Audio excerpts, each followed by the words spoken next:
കണ്ണൂരിന്റെ സ്വന്തം കൽത്തപ്പത്തിന്റെ വീഡിയോ ആയിട്ടാണ് ഇന്ന് ഞാൻ വന്നിരിക്കുന്നത്. അടിപൊളി ടേസ്റ്റ് ആയിട്ടുള്ള നല്ല ആര് പോലെ ഇരിക്കുന്ന അപ്പമാണ് കേട്ടോ നമ്മുടെ കൽത്തപ്പം. അപ്പോൾ നമുക്ക് അതിന്റെ വീഡിയോയിലേക്ക് പോവാം കേട്ടോ. ആദ്യമായിട്ട് കാണുന്ന കൂട്ടുകാരാണെങ്കിൽ പ്ലീസ് ഒന്ന് സബ്സ്ക്രൈബ് ചെയ്ത് കാണൂ. ഒരു ഗ്ലാസ് പച്ചരി നമ്മൾ ഒരു 7-8 മണിക്കൂർ മുന്നേ എങ്കിലും കുതിർത്ത് വെച്ചേക്കണം കേട്ടോ. അതിപ്പോൾ നമ്മളിത് കുതിർത്ത് വെച്ച പച്ചരി മിക്സിയുടെ ജാറിലേക്ക് ഇട്ടിട്ടുണ്ട്.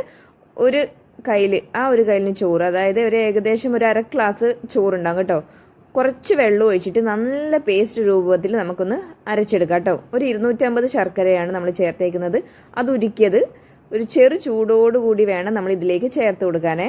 നല്ല ചൂടോടുകൂടി ചേർക്കരുത്, നമ്മുടെ മാവ് കട്ട പിടിച്ചു പോകും കേട്ടോ. ഒരു ചെറു ചൂടോടുകൂടിയായിട്ട് നമുക്കിതൊന്ന് ഒഴിച്ചിട്ട് നല്ല ലൂസ് പരുവത്തിന് കിട്ടണം. കട്ടിയാവാൻ പാടില്ല. ഇതുപോലെ നല്ല ലൂസ് പരുവത്തിനാണ് നമ്മൾ ശർക്കര ഒഴിക്കുമ്പോൾ ഉണ്ടാവേണ്ടത്. ഇനി നമ്മൾ അപ്പക്കാരാണ് കുറച്ച് ചേർത്ത് കൊടുക്കുന്നത്. ഒരു 2-3 ഏലക്ക കൂടെ ചതച്ചത് ഇട്ട് കൊടുത്തിട്ടുണ്ട്.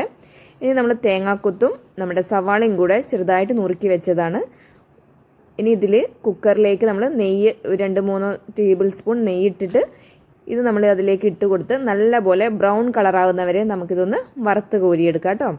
കുറച്ച് നമ്മൾ വറുത്ത് കോരിയത് ആദ്യമേ മാറ്റി വയ്ക്കണം. ഇനി ഇതിലേക്ക് നമ്മൾ ആ മാവ് ഒഴിച്ചിട്ട് ആ മാറ്റി വെച്ചേക്കുന്ന സവാളയും തേങ്ങാക്കൊത്തും കൂടി ഇട്ടിട്ട് നമുക്കിതൊന്ന് അടച്ചു വെച്ച് വേവിക്കാം.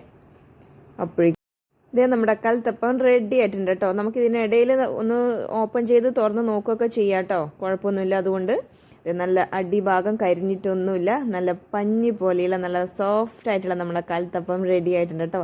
അമ്മ ഇത് എങ്ങനെ ഉണ്ടാക്കിയാലും നല്ല അടിപൊളിയായിട്ട് കിട്ടുള്ളൂ. അപ്പോൾ ഇതെല്ലാവരും ട്രൈ ചെയ്ത് നോക്കുക കേട്ടോ. അപ്പോൾ ഇഷ്ടപ്പെട്ടെങ്കിൽ ഒന്ന് സബ്സ്ക്രൈബ് ചെയ്ത് ലൈക്ക് ചെയ്തേക്കണേ.